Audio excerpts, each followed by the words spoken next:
So if you've been watching our videos, I shared with you that I had some news that I wanted to share with y'all. And so I'm going to tell you what the news is and why we chose to do it. So let's go ahead and let's get started.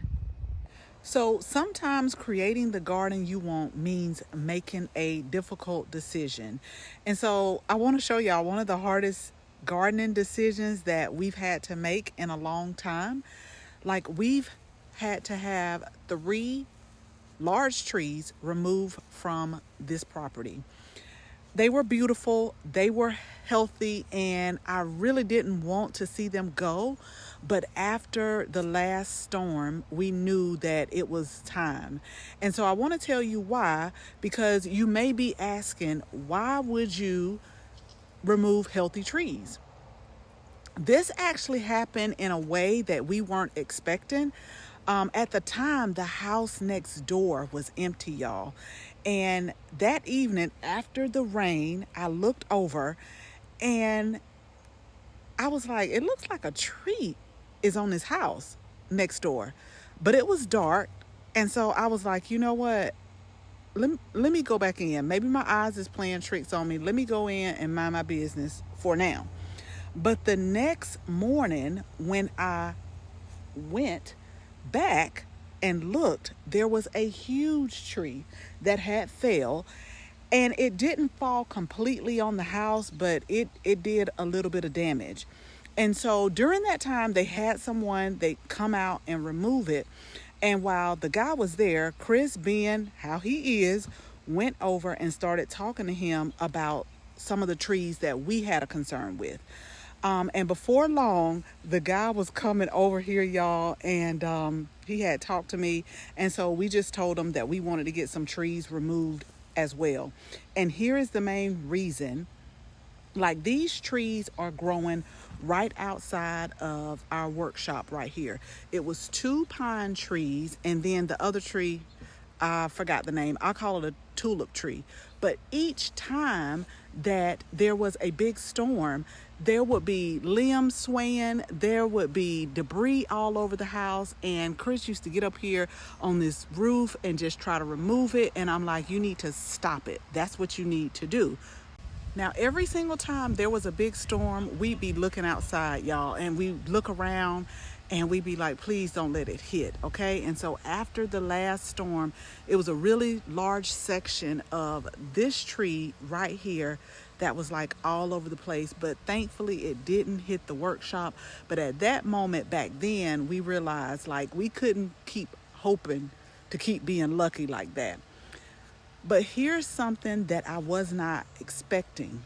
Right behind the 2 pine trees that we had removed, y'all, it is a pear tree right here. And for 2 years, it did not produce nothing. And I knew why, because it was 2 big pine trees. Now, after they remove these big pine trees, y'all, I'm going to get a little bit closer now. I'm not about to go outside of this fence yet. I've seen a couple of snake sightings out here, but I'm going to get a little bit closer. No, I'm going to be brave. I'm finna go outside the fence so that I can show y'all what's producing on this tree. Now, this is a pear tree as well, and we knew we had this pear tree over here. It produces pears, but the deers do come in and they do whatever they feel like doing to the pears. So between the deers at the bottom and then the squirrels at the top, I don't think I've gotten a good 5 pears yet from this particular tree. And I forgot, y'all, that this tree was removed too. So it's probably 4 trees. This was a big tree too, but the main one was really that one over there. Okay, let me look where I'm walking. So it was this tree, it was this tree. I walked back in the gate right here. It was this tree and it was that one. So it's really 4. But, okay, y'all, let me look down here. But ever since we removed that pine tree, I'm gonna zoom in. Like, it's so many pears. And I remember seeing them and I was like, I knew why, but I was like, Chris, you will not believe this. there are so many pears on this tree. And so I don't know if we'll be able to get any, because what I will tell you is that um, the deers come here in the fall and the winter, and they have a field day with them. But just, like I was telling Chris, there's certain conditions that plants and that trees need, and when you give them the right condition, they will produce. And actually, since we had this pine tree over here cut, it has gotten bigger, because it was not this big to begin with. So we'll see what we get as they get a little bit bigger, closer to the fall time. So y'all make sure you hit the subscribe button. I'll definitely keep you posted. But that was just like amazing what nature does. Okay, so now let's fast forward. Now that we have all of this open space, y'all, I was like, my brain got to really working overtime, because now we got more space, we got more light. And so I was like, ooh, oh yeah, we're about to have some fun now. We've opened up space. And so let me tell y'all exactly what happened when the trees were first cut down and removed. So I wanted to create another space to grow. And so, but I wanted to experiment. I didn't want to make anything formal or anything set in stone. So I thought that I would come back here and I would just plant some watermelon out. Now I got to be careful, because when Chris comes back here with his lawnmower, he knows no barriers. And so I knew that I would have to make some type of barrier where he would see.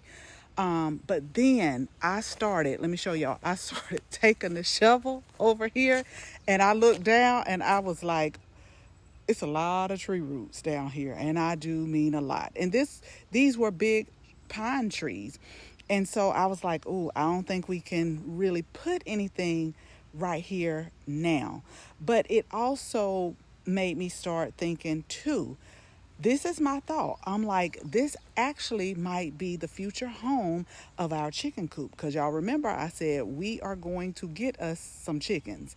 But this is what, so yeah, that's what my mind was doing.